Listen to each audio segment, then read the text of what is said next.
Hello there, it's Jay here from Jay's Vintage Junk, and well, I'm down in the summer house here in, shall we call it Welder's Corner, and I've not done anything with any welders for a while. You saw me make up that that little brazier that I made, that little forge I made a little while back. In fact, I think that's the last thing I did at the moment. Apologies for not making any YouTube videos in the last recent while. I've been incredibly busy. Basically, I've had a lot of maintenance to do on my house. Other property that I own, I've had maintenance to do. I've just not had time to set aside and do anything YouTubey. Some other issues as well, which I won't go into, but yeah, what I thought I'd do is go through some welding stuff. Basically, I've got in my mind, I've been playing about with some bits and bats. I want to make a few things for around the garden and what have you, and I've been using, I don't know if you can see it on shot there, my old, you've seen it in other videos where I've done some welding. It's an old Clark gasless MIG welder. I've been using that. Problem with that is, like I say, it doesn't do very nice welds. The gasless MIG is a real compromise. You can stick a couple of pieces of metal together with it, but it's not a great thing. If you're doing things proper, it's not what you want to be using. You really want like a proper MIG set, and I do have one. I've had one for some time. It's right down here. It's nothing expensive. It's nothing on brand. It's a Powercraft. Bought from Aldi quite a number of years ago, but it does weld quite nicely when it's working. I haven't used it in quite some time. Basically,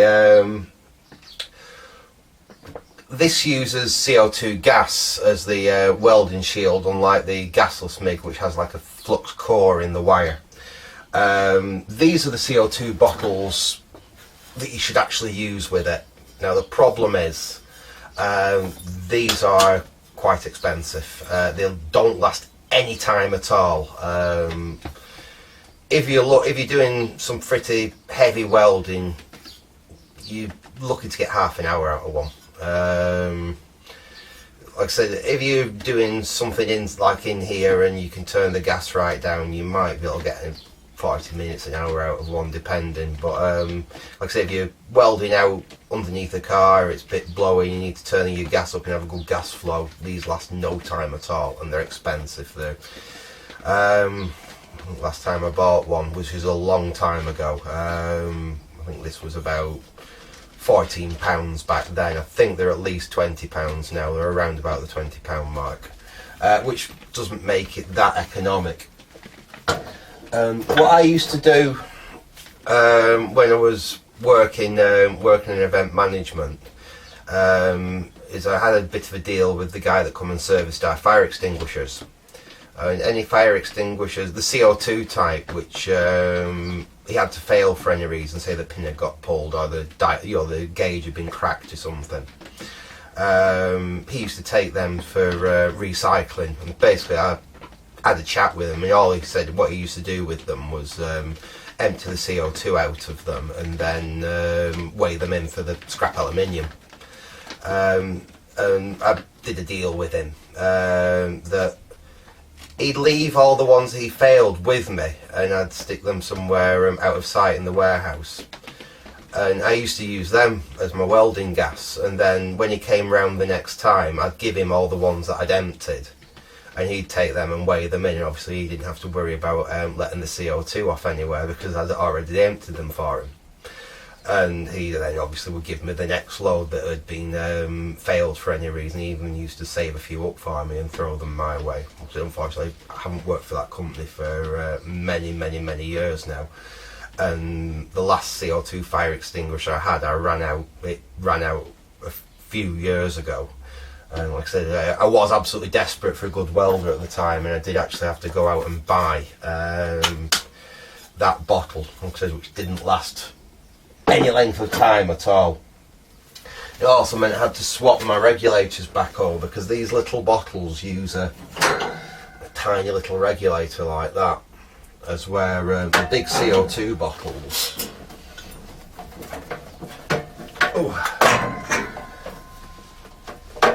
use a big, this one's not in excellent condition but it does still work, they use a big reg like that. Now,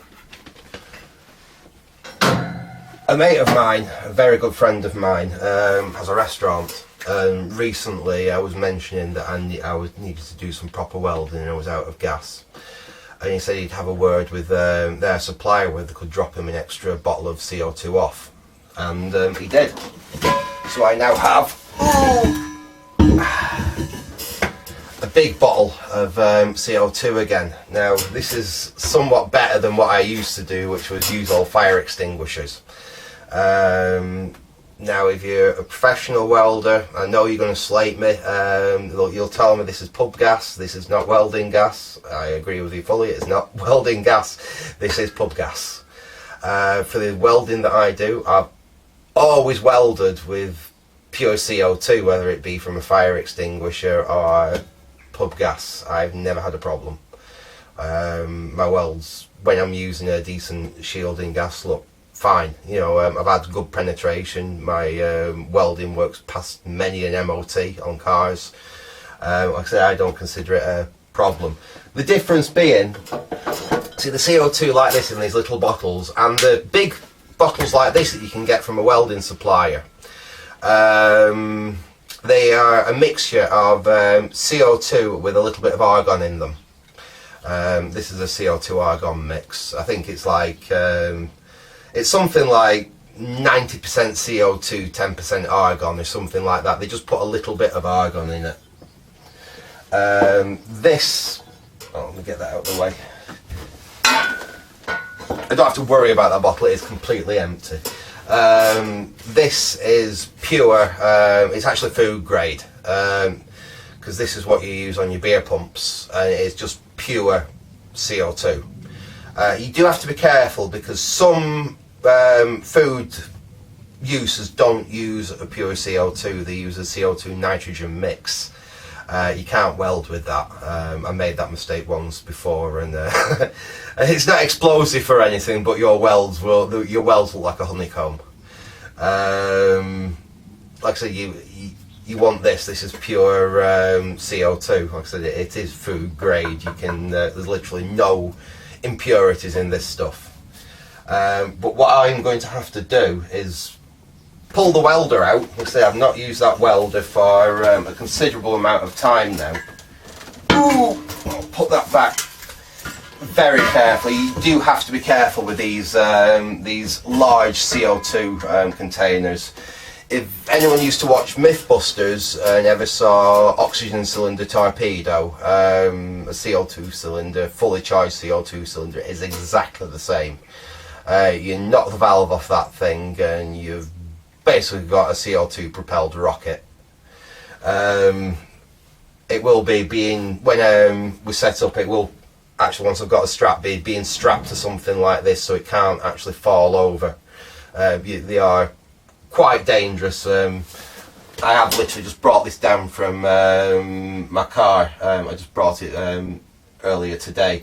That's why it's just sat in the corner of my workshop there, but it will be being fitted somewhere properly with a chain around it so it can't fall over. Like I said, they are quite dangerous. But what I'll do is I'll set back up. I'll get the old Powercraft here out of storage. I'll get it up on the bench and we can have a look at it. We can see what we're going to have to do to it to actually get it back into a working state. We'll have a bit of a fiddle about with it. And all being well, we'll see if we can run some test welds with this new gas and see if I can actually still run a decent bead of weld, because over the last few years, like I said, I used to do a lot of welding. I'm not a professional welder, I've never been trained, I'm never qualified as a welder, but over the years I have done a lot of welding, arc and MIG. I did try a little bit of TIG with someone once, just playing about, but I can't say I've ever really TIG welded. I've done gas welding, I've done brazing, like I said, MIG welding, arc welding. Anyway, I'll pause the video now. We'll get this stuff up on my workbench and we can have a little look, see what we can actually do with it. So, back in a sec. Okay, I've hooked the old girl up onto the bench. Now these, like I said, these were sold in Aldi stores in the UK. It's a 130 amp. They're known as a turbo, only because they have basically the fan cooled inside. I said they are branded Powercraft for Aldi, sailing Aldi. I don't know whether, like I said, any other retailers around the world sell these, probably as a different brand. They may sell them as a Powercraft. They're actually made by a company called Omega Wolf. They're made in China, like everything else we seem to have is nowadays. But I've had this welder for about 10 years, and this actually replaced a 130 amp Sealy welder that I had before this, that had a lot of abuse over the years. I ran that thing into the ground. Unfortunately, finally I backed a Land Rover over the wand on it, and I desperately needed a welder at the time, and these were in Aldi at the time, and I ran down there and just grabbed one. I think they were under 100 quid. They were 80, 90 quid, something like that. Just under 100 quid I think they were when I bought it. And like I said, I've off and on I've used it quite a lot. I've replaced Land Rover cross members with it. I've changed out riggers and all sorts with it. It does have just about enough decent penetration to be able to work on a Land Rover chassis. Anything less than 130 amp I'd be very hesitant working. I mean, car body work, yeah, no problem. But Land Rover chassis is a bit thicker. You need something with a little bit more to it. It gives a little bit more penetration. That's why, like I said, I've had a lot of good use out of this welder. Like I said, it's just been neglected over the last few years. Turn it around. You can see it's filthy. It really is dusty. We'll get all the stuff off it so you can see the front of it. And this is a this is a gas or no gas. Obviously, I have it set up. This will run with the gasless wire, like my little Clark 85 amp welder over there will do. It's just I don't really use. I have in the past used it with gasless wire once or twice, but there's no real point when I've got that little Clark for really fast, quick little jobs. I'd rather use this with a proper shielding gas. So 30 to 135 amp, I was understating it. So we've got 30 to 135 amps of welding power, turbo fan cooled. It controls the simplicity itself. You've got a wire speed control there. You've got your power settings there. For most of the stuff that I am welding, which is more thicker stuff, it generally gets stuck on maximum power and virtually maximum wire feed. But for if you're doing much thinner stuff, you do have the ability to dial it down with this thing. You need at least 0.6 wire really if you're using some of the lower settings on it. 0.8 wire really for the higher settings. So you do have different thicknesses of wire that you can run in this thing, either 0.6 or 0.8 mil. We'll have a quick look inside it, and then we'll go into some of the problems that I currently have with it. Right, ooh. Take the door down on the side there. First thing that's slightly apparent, this is the wire feed mechanism in here. There's your spool with very little left on it. There's your spool of MIG wire. That's actually still looking incredibly shiny, which I'm quite surprised at. Now, one problem with this being what's referred to as a hobby MIG is it was always really intended. Let me just get one out. There we go. It was really only ever intended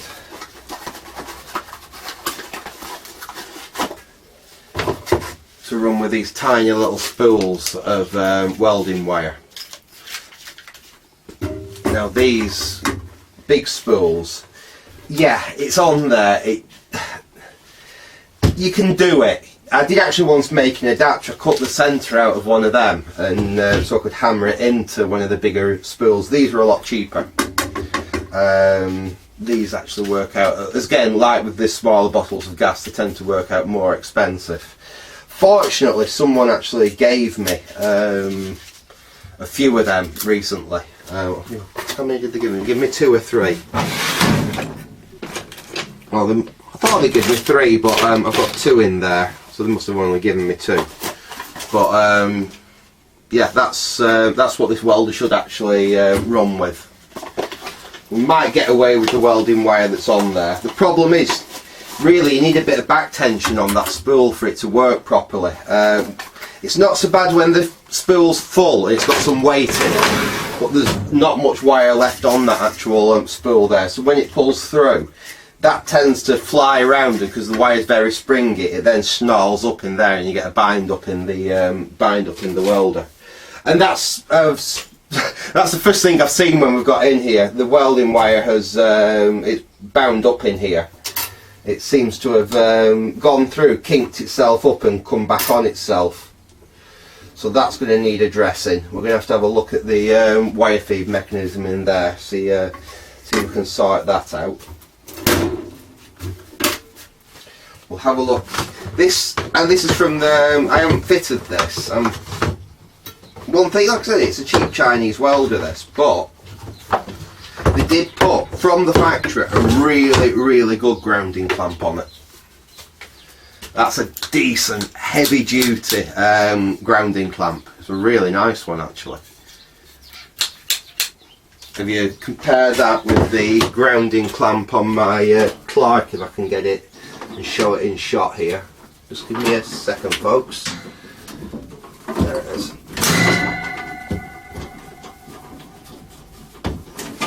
So bear in mind, this is a Clark. Clark was, yeah, okay, they're not a good make, but better than your cheap Chinesium. And that's the that's what I got on the Clark. It's basically just like a car jump lead, that type of thing. So there's the difference. Proper welding clamp, like cheapo car jump lead style clamp. So that's nice with it. Your swan neck, basically your handpiece that you hold, is it's not professional or anything. It does have a nice hook, but it's not bad for a cheapy one. I mean, the really good machines, a machine like I used to have, what was it, a Lincoln at work. Eventually I did persuade them, because I used to have to tape, every time I needed to do any welding at work, I used to have to tape one of my own kit in, basically, to do it. And eventually I got them to allow me to buy a welder for work, and I bought a Lincoln electric, and that was a fantastic welder. That was a brilliant piece of equipment. And that didn't use a standard cheap torch like this. It actually could be disconnected from the front of the welder like that, and you could replace just the torch dead easily. I can't remember what it was called now, but it's a special connector that basically the torch just locks onto the front of the welder with, and like I said, if you damage your torch, you just unclipped it, clipped a new one in, there you went. I believe you can actually buy them as a kit to retrofit to other welders, although like I said, this is fine for really what I do. We've got a little bit of damage there where it got melted once. That's a long time in the past. Fortunately, all it did was melt this outer sheath. Essentially what we've got in there was that outer sheath. All it covers is we've got a gas tube which takes the CO2 up to the end of the nozzle there. We've got another tube which actually has the welding wire going through it, and then we have a electrical connection which runs through there as well, so the tip actually has its either positive or negative supply on it. Bear in mind whether you're doing gasless welding or gas, one you use a positive electrode, the other one you use a negative electrode. So basically that's it. I mean, it's obviously got quite a used tip on it, but the shroud's still in reasonable condition. The tip even isn't in too terrible condition. I think that might be a 0.8 tip with 0.6 wire in it, which is never a really good thing. So I think we'll probably have to, let's feel. Yeah, I think we've got a 0.6 wire there with a 0.8 tip on it, which is not going to give you a particularly good weld. I think I have got some new 0.6 tips, so we can change that out. So that'll need looking at. There's some very old damage on the mains cable there, if we can see it. Now, what I should really do is put a new mains flex on this. I probably will do at some point in the future, but I do know from when that happened, it is just on the earth side, and it didn't even go through. It literally just melted the sheath a little bit. So for the moment, I will leave that, but I will probably put a new flex on it. I will definitely address that. The plug has actually been cracked and it's held together with insulation tape. What I'll probably actually do, to be fair, is I might actually just chop this wire off and replace it, and at the same time put a 16 amp C-form connector on there rather than just a 13 amp plug. Now, down in the summer house here, I don't have 16 amps. I've just got standard 13 amp sockets. If you're using the welder on its higher settings, really you want a 16 amp input. Now, I do have a proper 16 amp C-form output in what will be the utility up at the house, which is currently the garage. So what I might do is, like I said, get rid of that. And what I can use for the type, if I do want to use the welder down here in the summer house, this is how I actually used to have this in the past. That used to actually have a 16 amp on it, and then what you use basically. In fact, what I could do, thinking about it, I could just chop that off there and mount a 16 amp on there, 16 amp C-form on there, and then if I do need to use it further away, we've got a 13 to 16 adapter there. So these are things that I've had for years with using with my welders, and we also have a 16 amp extension lead there, so we can get a little bit further away from the power point. So, oops, don't worry, that was not the CO2 bottle, it was an old car rim that I've got here. So yeah, I think what we'll do is we'll hack that off there, chop it off, and just wire a 16 amp C-form onto there. That'll be a lot better. You see, I'm happy with the earth connection, that's still good. The next thing we need to come to is this. Now, like I said, the last thing I used this welder for, I used it with one of them horrible little disposable CO2 bottles, which meant I had to go back to the original regulator that came with it, the gas regulator that came with it, and that basically connects onto there, and then your little CO2 bottle screws into the end of that. So all them years ago when I converted it so I could use the old fire extinguishers and pub gas, use that regulator. Now, I did have these connected, basically jury-rigged together like that. I'll probably do exactly the same thing again, to be honest. It seems to work fine. I've never had an issue with losing lots of CO2 through this reg or anything, even though it looks atrocious. Yeah, I mean, the glasses are both broke on both dials on there and everything. It's not in A1 condition, but it does still function. The regulator part of it works fine. That's all the way off, isn't it? So we will reuse that for the moment. So what I will do, I better go and see if I can find a C-form that we can put on the front of there.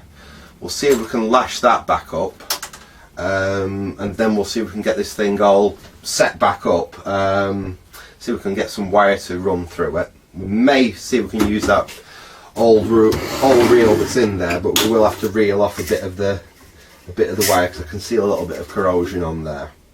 And we'll see if this thing still welds. So back in a sec.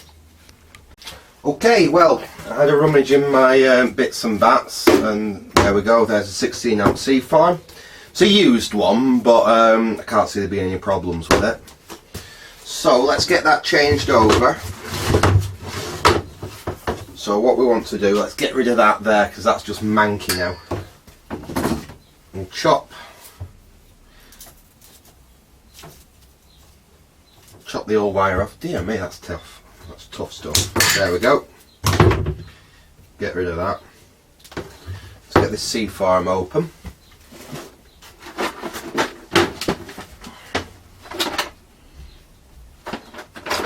Find a screwdriver that'll fit it. Should do. These are also known as commando sockets in some areas. So if you've worked in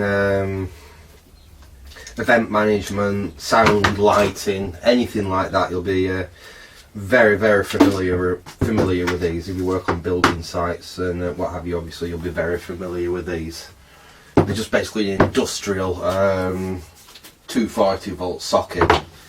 Right, first thing we need to do is strip that wire down. Put these over that way so you can see a bit better what we're doing. And we want to strip, in fact, first thing we want to do, so we're not an idiot, because I have done this before, we want to put the cover, slacken that screw off there, because it does have a gland in there, a waterproof gland. We'll push that.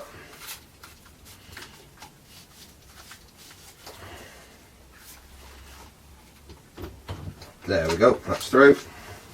Push that through there like that, so we've got the outer casing already on the cable. We need to strip this. This is one way of doing it. Basically, I just very, very gently running the knife blade around the wire. I'm not pressing on enough to cut into the wire. I'm literally just scoring the outer sheath. And if we just manipulate it, give it a quick pull.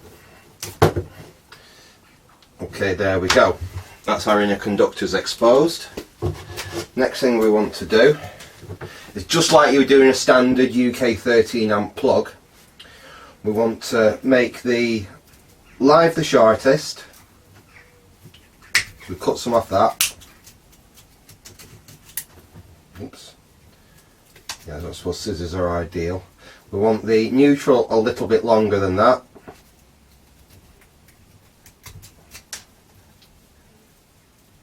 Like that. And then we want the earth to be the absolute longest. Just get them strips off.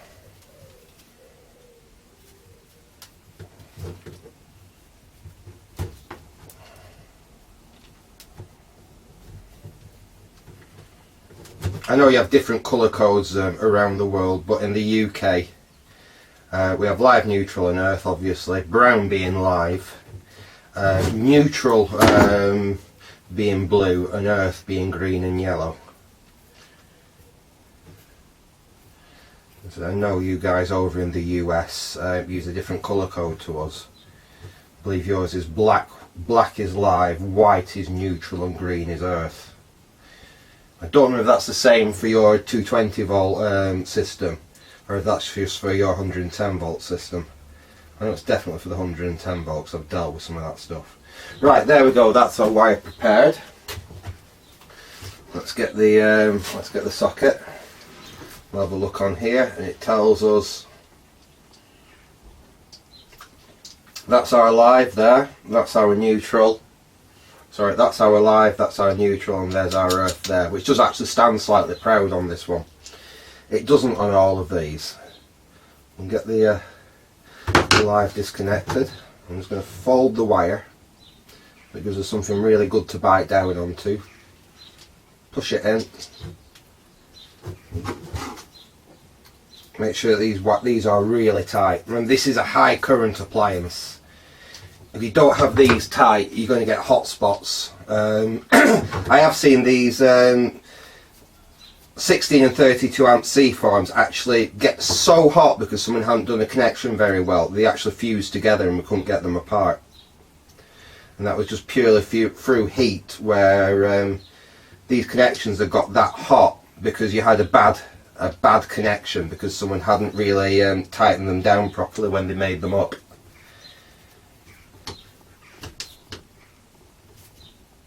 There we go, that's the live and neutral connected. Just do the earth.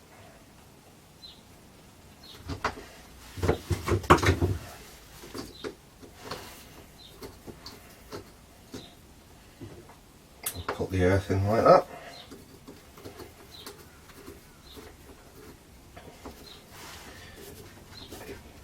Crank that down, and there we go. Those are really nice and tight. And more important, like I said, if this cable does get yanked for any reason, the live always pulls out first. That's your safety. The earth, which is your absolute, like I said, that's for safety, sorry, not your safety, that's for safety. Your safety is the earth there, and that's why when it gets yanked, you always want it so the earth there is the last wire to pull out. That's basically what we've done there. We can now slide the cover on, get this locked into place.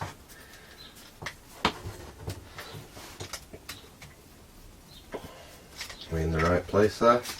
These can be a bit of a faff to get back. There we go, that's gone. Tighten that up.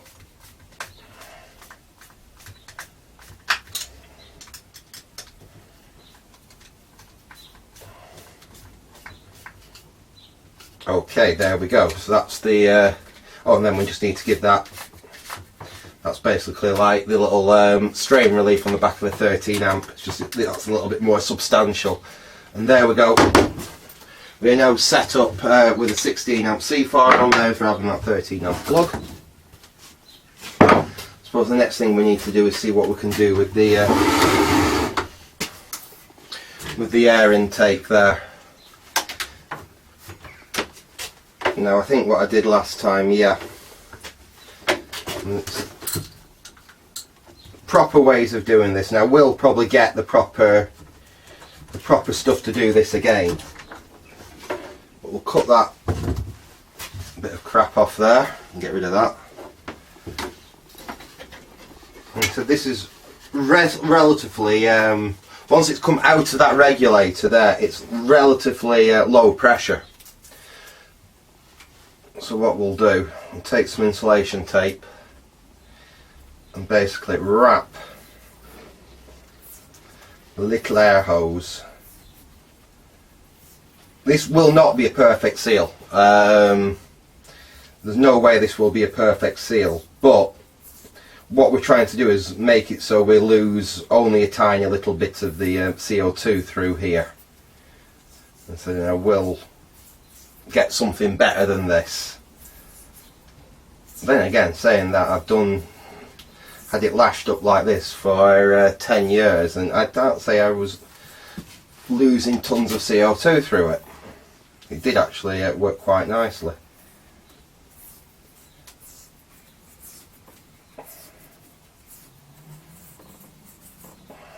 Let's have a look, see if that'll fit in there now. I want it a bit tighter than that.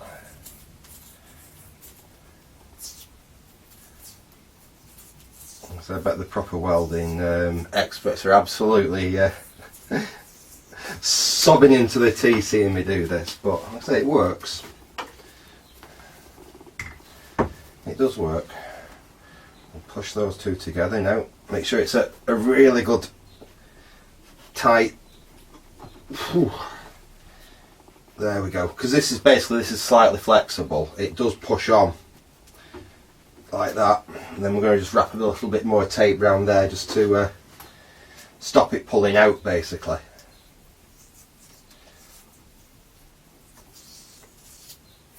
There we go.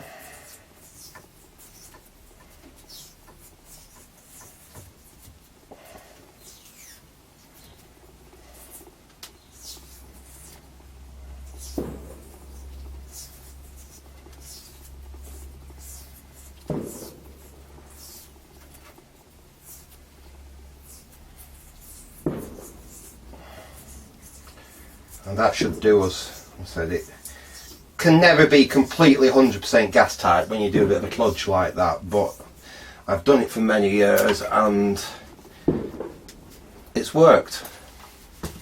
Okay, so we now have the bigger CO2 reg connected up to it. We have some way of actually putting power into it into a safer way. Just zoom you out a little bit. In fact, no, before I zoom you out a little bit, let's have a look at that wire situation. I'll get the welder back round. Ooh, and we'll bring you up there so you can actually see inside it. There we go, that should be okay. Right, first things first. That door, I'm sure that door used to go down a bit further than that before. Right. First things first, let's remove the reel which is currently in there. I'll cut that off and get that out from there. There's not a lot of wire left on that, to be fair. As you can see, there's only a little bit of wire left on. I think I'm going to actually use one of those small, for setting it back up now, I'm going to use one of those small spools that I've got. Just because I know I'm not going to have the issue that I have with that, because I have lost the centre. If I want to use that one again, I'll have to make a new centre to go in there so it actually fits properly on. And then we'll probably, if I do that, I will probably order a few more of them. Like I said, they're a lot more efficient cost-wise than the little ones. But for the moment, it'll do. Let's get this off here.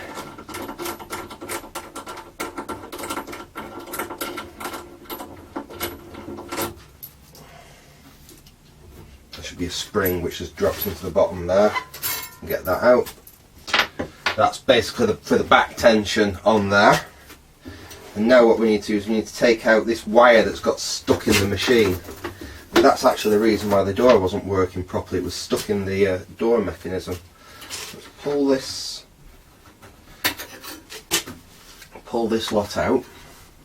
There's a tension adjuster down here, but we can lift that up and just pull it to one side and it'll drop down. That allows us to take this old wire out.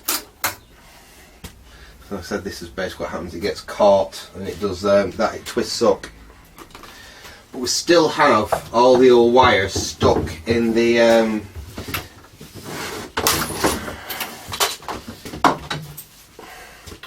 stuck in here.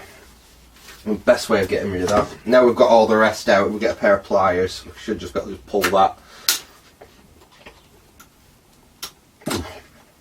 No, it's not. Ah, it's got bent over in there. Let's see if we can snip. Basically, what we need to do is snip one side so it's clear, and the other side should be able to pull out.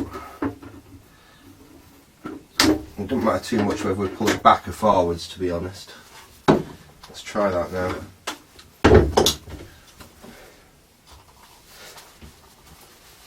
There we go. We'll pull that old wire out like that. Get rid of that. And whatever you do, be careful with it. It's a bugger if you trip over a piece of this and go flying. I just want to twist it up like that, and then it's safe to go in the bin or in your recycling pile or wherever you put your bits of old welding wire. We'll get all the rest of them bits out of there as well. Right, that's good. Next thing we want to see is which way this wheel's set. basically you can to change between your 8mm wire and your 6mm wire, you have to change the pulley around in here. And let's just make sure that this welder has been set up correctly from the last time I used it, because we know we've got a 0.8 tip and that's 0.6 wire. So let's see what, and indeed we're wrong here. We've got a the actual wheel there, the gear wheel, is actually set for 0.8 wire, not 0.6 wire. So that could be the reason why it was spitting its wire. We need to spin that over. So we now have the one for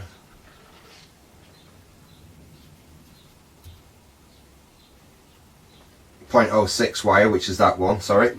We need to, now got the one for .06 wire in the correct place, and the one for .08 wire is offset to the back. So that's set right now. That was the wrong way around. We need to put the cover back on.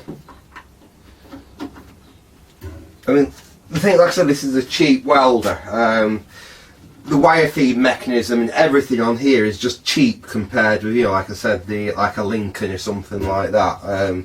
It's far higher quality, but I think that Lincoln I bought at work was about £400. Like I said, this was under £100. I don't do enough welding to. I would love to own one of them Lincolns, but I don't do enough welding to justify owning something like that. This will. This has to do. Let's get rid of them small rolls of wire. The other thing you have to be careful with this is really you need to keep it in a dry environment. It does have a copper coating to the wire, but it can, like that has started to do, it can corrode in slightly damper, not perfect conditions. I mean, my summer house down here is nice and dry, but it's not centrally heated or anything. You know, I did actually have a little bit of a leak in it last year, which I've now cured. So it was a little bit damp for a time. So obviously that is now sorted. Right, let's put this new roll of wire on. Basically sits on there like that. That's the back where it just rubs against. And then we need to put that wire on there like that. And this is the tensioner. So with what I was using it, you didn't have the tensioner on there. But basically there we go. You just want a little bit of back tension on it. Doesn't need to be tons. It's just to stop that spinning round when you're really flying with some wire and you stop. With inertia that could carry on spinning in there and all the wire will unspool off it and you've got a right mess. So that's set up now. Let's take the bit of cardboard that did stick on it off. Cut the wire free, and oh, in fact we're going to need some power for the next bit. So let's find that adapter of mine. So we're down here and we only have 13 amp. We can use that wire and plug the C-farm into that, and that can then go into a standard 13 amp socket I've got on the wall there. Right, awesome. So we've got power to the welder. We want to turn the wire speed right up, and we want to get this wire freed off from the edge of the reel. We usually just basically just stick it through and bend it over and get that off. And the first thing I've realised is that I've put the reel of wire on the wrong way around, so we take this off again. Rookie mistake. Another reason why you would have wire feed issues, because basically you want the wire to feed from underneath, not from on top. Put that back on there like that. I do have to hold this because that wire is wanting to basically spin off that all the time. That's the problem that you have. That's better. Yeah, I'm an idiot. I had the reel upside down.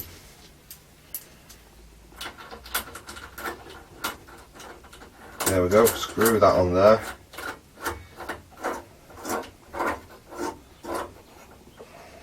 No, I've done that wrong again. Have I? Yeah, I've definitely done that wrong again. Just bear with me a second, folks. Right. That goes on first. That goes on there. Then the spring goes on. Then the tensioner goes on. And you turn it in. That's it. Okay. There we go. That's set up. Next thing we need to do is we need to trim the bent end off there, because we want a nice flat end to the wire. We then need to thread that down there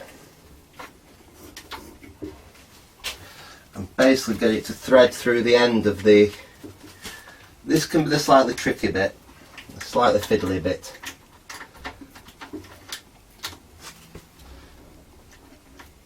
Let's get that through there. You can pull it out just to help.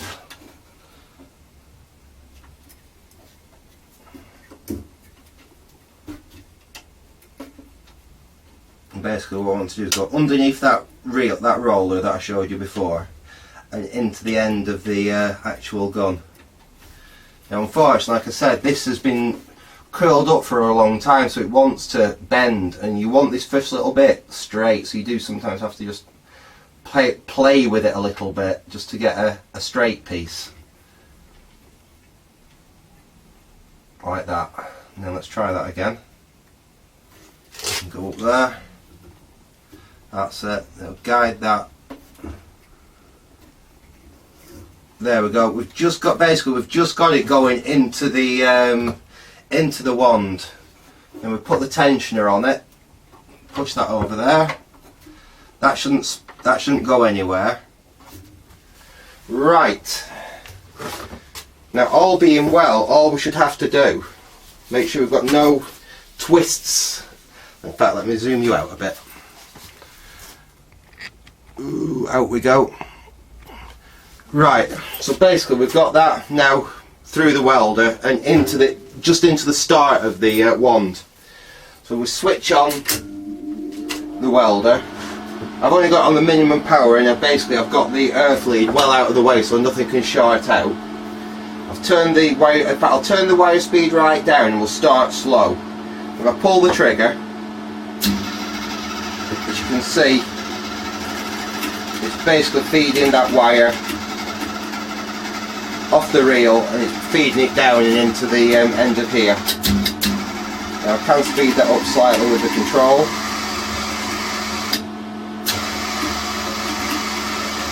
Hopefully in a second we'll see it come out the end of the gun.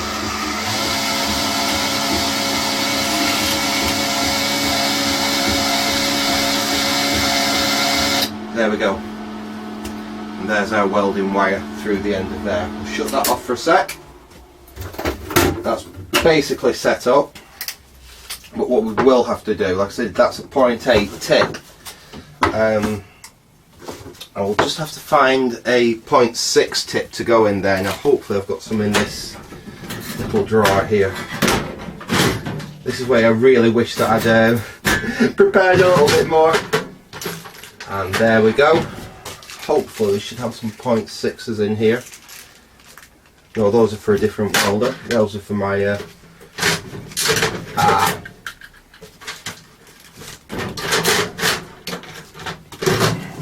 I've got some used ones, but it shouldn't matter. No we haven't, that's a new one. Oh, that's a 0.8.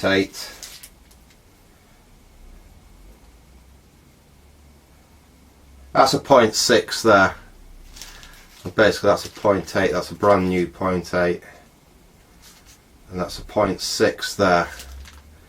It's basically how much of a millimetre the and that's the tiny little, that's a 0.8 again, but that's the tiny little one for my Clark gasless welder.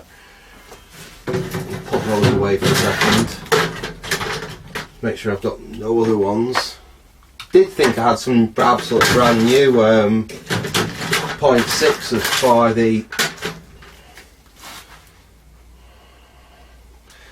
qualify that welder, but obviously I haven't. I'll have to put that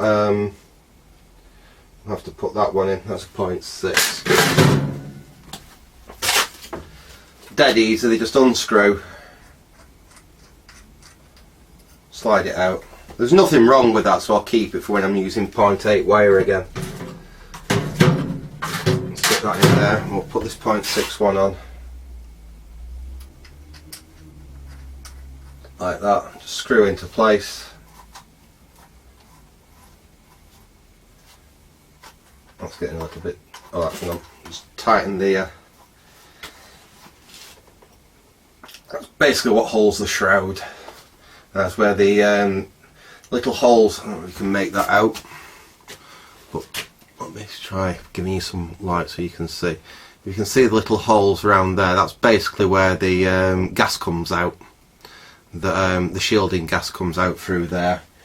So then we have a shroud which goes over the top of that, and then the welding gas is basically directed out through there. That's how it works. We'll cut that short so it's ready to go.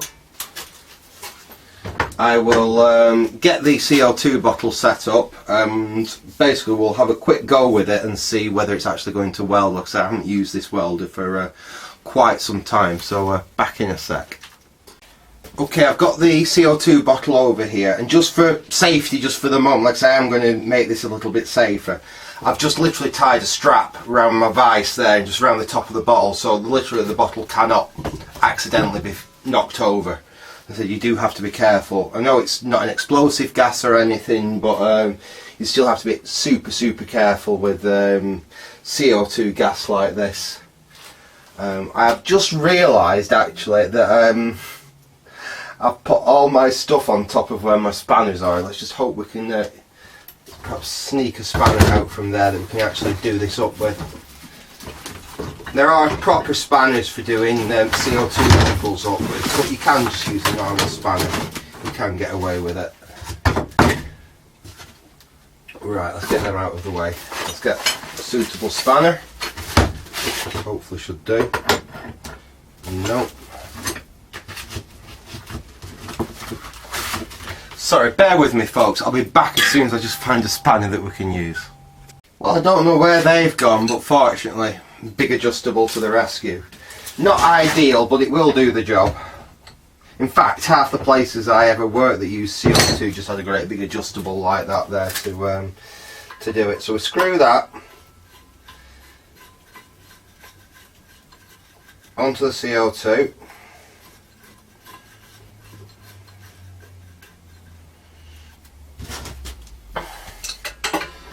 Tighten it on with your spanner. Obviously you don't want it mega tight, but it needs to be tight enough that it's, you know, it's going to be gas tight. So there we go. That's on there like that. So what we want to do now, we'll crack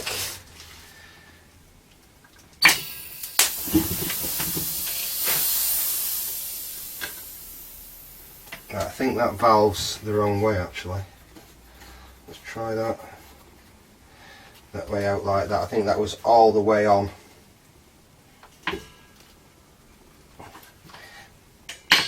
There we go.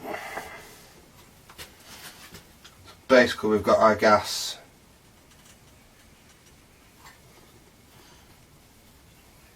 coming through. Now I've got the power off to the welder, but if we pull the trigger,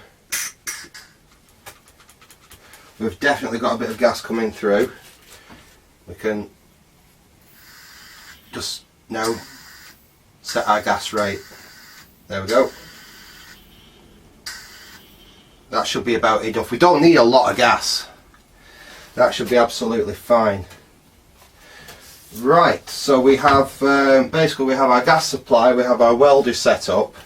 I'll find a couple of bits of scrap metal. We'll see if we can actually lay a bead down with this thing and make sure it's actually working properly. So I'll find a couple of bits of scrap and we'll get down on the floor and we'll see if we can lay a bead down with it. So back in a sec.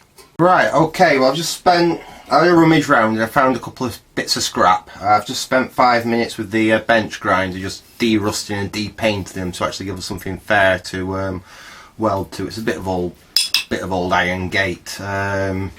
Should do nice. We can try running a bead down there, see how well it runs a bead down, and then we'll have a go at just doing a simple butt weld across them like that. So I'll get you down on the floor. We'll actually weld on the floor for once. I think I had a few comments last time I was welding about welding on a wooden bench. I do have water and fire extinguishers, you know, I'm not a complete idiot, but people do still like to point these things out. Right, I'll get you down on the floor and we will have a go. Let's get the welder reasonably where I want it. This is quite thick metal, so I'm going to go fairly high. We'll go on second to the highest power setting. Obviously I'm reasonably high with the wire feed. We'll go on the floor with that. Get my welding gauntlets out and my mask. We'll just make sure we're happy with the gas. Yeah, I am happy with the gas. Right, let's have a go. In fact, let me see if I can get you a bit further zoomed in there, because you're not going to be able to see very much. There we go. Okay, right, lovely. So it's all set up there. We've got our new piece of metal. And this is where I think I'm going to have to bring the welder down onto the floor. Yeah, I am, damn. Just bear with me, folks. I'm just going to reset myself up. I won't be a second. Okay, that's better. I've now got the welder actually down on the floor where we're working. Right, so let's see if I move that way. That's about centre of the shot, isn't it? You can see what I'm doing. So I've not changed the settings on the welder. It's as I just said. We're on the second from the highest power setting. I've got probably about three quarters of the way up the wire feed. We'll connect the earth clamp onto this piece of metal. Hopefully, can you see that alright? Yes, you can.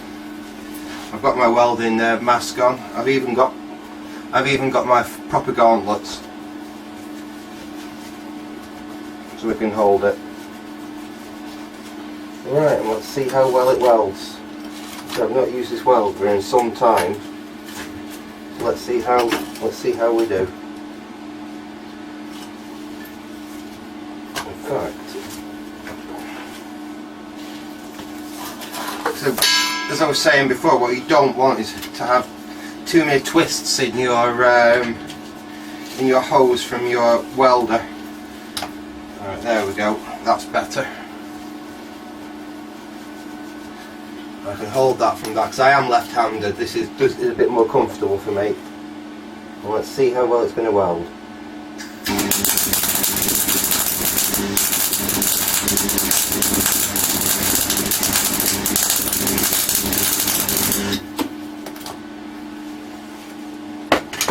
Right, looking at that, I'll just show you.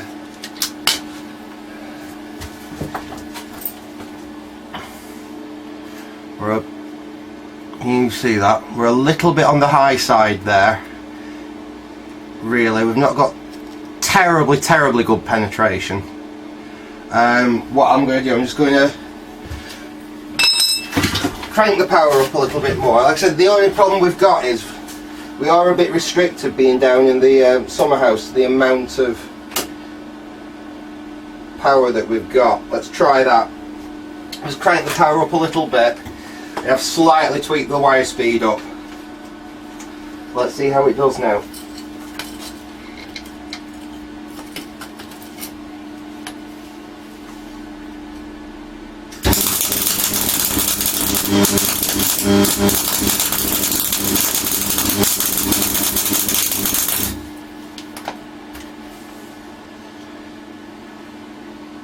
Let me just try turning the wire speed from that down a little bit.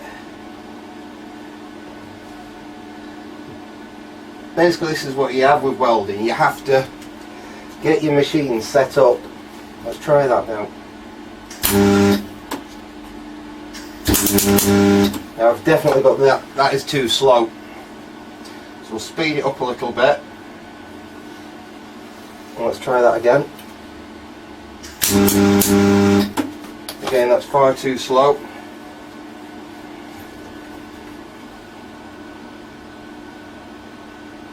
Let's try about there.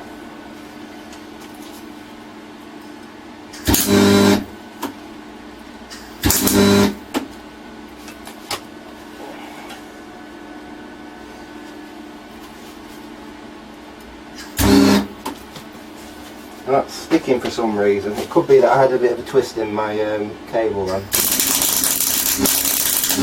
That's better.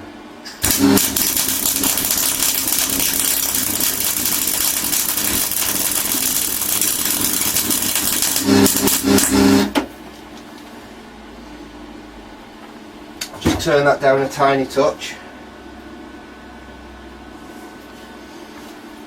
Let's try that again. Where's all the scrap of metal I've got? There we go.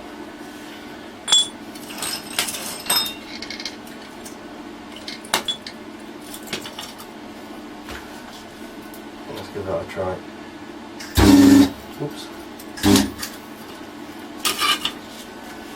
Where's my snips?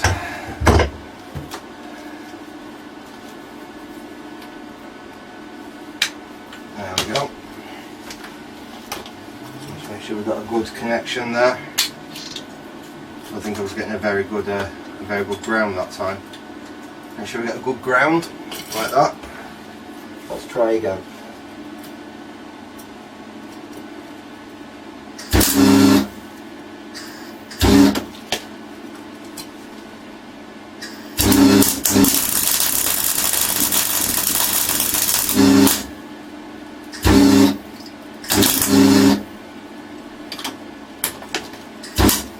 There we go.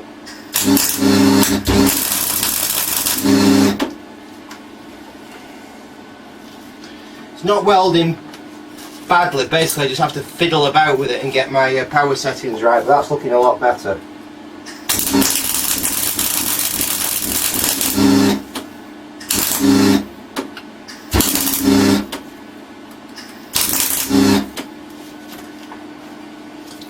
I might have to get some new tips actually, that seems to be sticking a little bit. Let's see if we can get them two bits of metal to weld together anyway. Let's see if we can actually make a weld. I'm just going a tiny touch like that.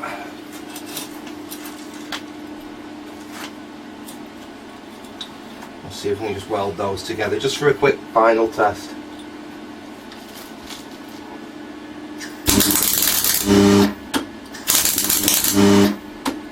Alright, let's try that now.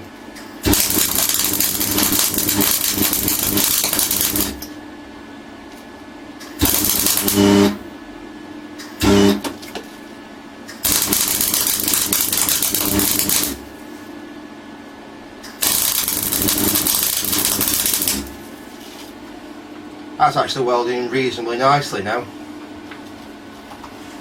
A little bit splattery, but that's, like I said, that's something that you do get when you're using. Let's just try going down to the lowest setting again. So unfortunately, that is something you do get when you're using just pure CO2 rather than CO2 Argon.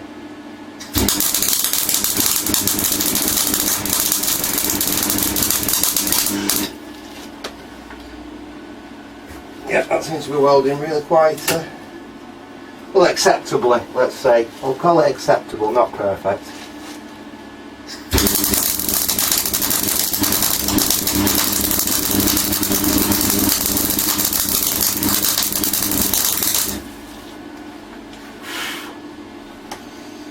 Yeah, that seems to be working reasonably nicely. So excellent. We've actually got my half decent welder. We'll shut that off, and we'll shut the CO2 off so we don't waste any. Oh, let him get you back up here. There we are.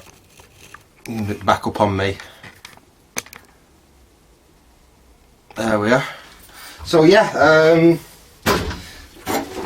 my performance power MIG weld, it doesn't exactly seem to be dead. It does seem to be still working okay. Like I said, it's not been used in anger for some time. You know, we'll have to go through it and do probably some more work on it. It needs a damn good clean anyway. It's filthy, so I'll give it a good clean.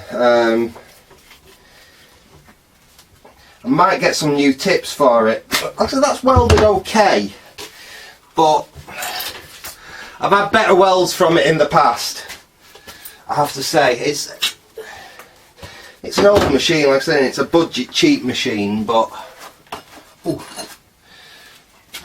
like I said, it has glued those together. It's reasonably strong. Yeah, some of them welds don't look brilliant. Some of them look quite nice. Some of them, ooh, that's hot. Some of them don't look as nice as others. So some of these are a bit on the high side. I was either too fast with the wire speed, or I had not enough current to get really good penetration. But it is certainly welding nicer than that gasless that I've got. I'm just going to have to do a little bit more practice. Like I said, I've not used that welder in quite a long time, so it is going to take a little bit of practice to get more proficient with it. Also, what I am going to do, I bought this about this time last year. I bought this. Ooh. I got it as a spares or repairs unit off eBay. What we've got here is a Cut 50. This is a plasma cutter. I've got all the accessories with it. I say I bought this quite cheap. I think it was about 40 quid or something like that. They're not expensive machines, full price, but more than I can really justify. Like I said, this was, I think it was about 40 quid or something, and it was sold as faulty, as a customer return. So the next time we do something metalworky and weldy, I think we might actually see whether we can find out whether this Cut 50 works or not. And if it doesn't work, we might have to have a look at seeing if we can actually repair it.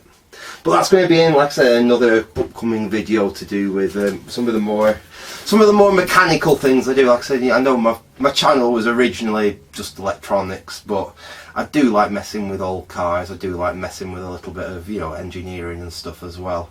There's a few things I want to build for the back garden, which will involve me having, you know, a reasonable welder to do them.